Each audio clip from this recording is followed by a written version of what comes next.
Dan pemirsa, Partai Demokrat resmi hengkang dari koalisi pendukung Capres Anies Baswedan menyusul kabar dipilihnya Ketua Umum PKB Muhaimin Iskandar sebagai pendamping Anies. Keluarnya Demokrat dan bergabungnya PKB dalam koalisi perubahan untuk persatuan otomatis mengubah peta politik jelang Pilpres 2024.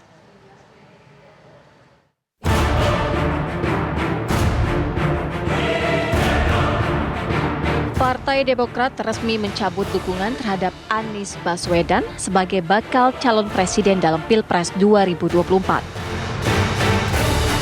Sikap itu diambil Partai Demokrat menyusul kabar dipilihnya Ketua Umum Partai Kebangkitan Bangsa atau PKB, Muhaimin Iskandar, untuk mendampingi Anies. Partai berlambang Mercy tersebut juga memutuskan keluar dari Koalisi Perubahan untuk Persatuan. Dengan keputusan menyatakan tidak lagi berada pada koalisi perubahan dan persatuan, dan demikian tidak lagi juga mendukung saudara Anies Baswedan sebagai calon presiden, kami tidak lagi juga terikat pada piagam kesepakatan yang ditandatangani oleh Ketua Umum Partai dengan demikian ketiga umum ketua partai dalam koalisi perubahan persatuan itu. Dengan demikian maka Partai Demokrat setelah rapat ini mungkin dalam 2-3 hari ke depan sudah bebas untuk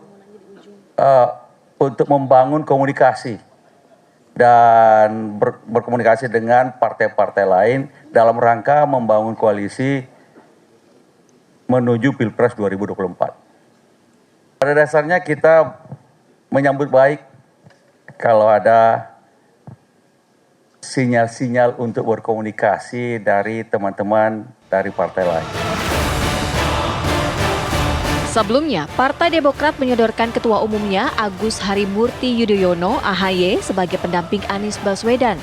Demokrat pun merasa dikhianati oleh Partai Nasdem karena keputusan menyandingkan Anies dengan Caimin diambil secara sepihak dan dianggap tidak sesuai dengan kesepakatan awal koalisi. Namun Ketua Umum Partai Nasdem Surya Paloh membantah sebagai pengkhianat. Apalagi yang saya harus katakan. Kalian lihat kira-kira model saya ini kira-kira ada bakat sebagai pengkhianat atau tidak, kan itu aja. Tapi saya hormati itu. Tapi benar Pak, seperti apa yang dibilang oleh Demokrat, tidak ada komunikasi dipaksa untuk mengiyakan apakah begitu saja. Saya kurang memahami itu betul-betul. Sebagai kakak bagi kalian semuanya. Kalian lihat suasana saya, kalian ada, saya menghindar dari kalian atau tidak? Ya udah, secara psikologis saja. Apalagi pada kawan-kawan koalisi. Ya mungkin. Tetapi masalahnya, mudah-mudahan kita nggak tahu apakah ini keputusan resmi, apakah ini keputusan barangkali pribadi, terwakilin, kita belum tahu. Tapi apapun itu, keputusan itu saya hormati. Sementara itu, Partai Keadilan Sejahtera menyayangkan sikap Partai Nasdem yang tidak melakukan komunikasi politik dengan partai koalisi dalam menentukan cawapres Anies. Sehingga situasi di internal koalisi pun menjadi memanas. Begini ya, kita kan sebenarnya kita sudah sepakat untuk menyerahkan kepada capres untuk menentukan wapres. Gitu.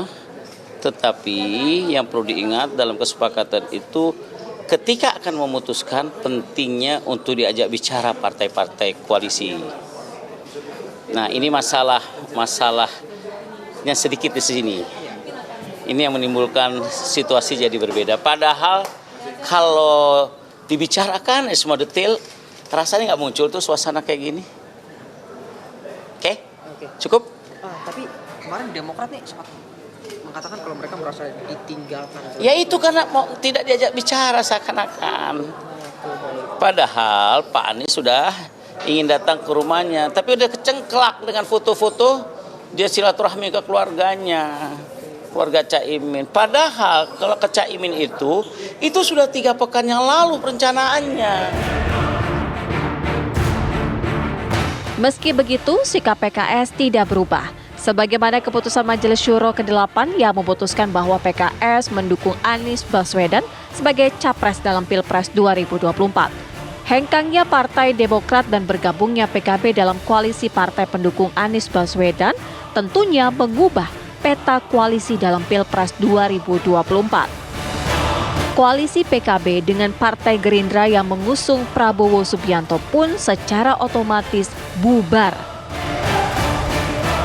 Kalau saya amati dua pidato penting ya, pidato politik Anies ketika peresmian relawan atau terakhir itu di acara internal konsolidasi, rekam jejak, pengalaman dan capaian kerja itu merupakan 3 kata kunci Anies. Oleh karena itu siapa cawapres yang berhak mendampinginya? Silakan aja tafsirkan. Kalau capres yang mengatakan kata kuncinya adalah rekam jejak, pengalaman dan capaian, maka dia adalah sosok yang sudah berdarah-darah, sosok yang sudah makam asam garamnya politik, dan sosok yang sudah punya deposit politik, punya pengalaman politik yang dibawa ke dalam cawapres. Jika tidak, Anies terpaksa harus menelan ludahnya sendiri. Tim TV One mengabarkan.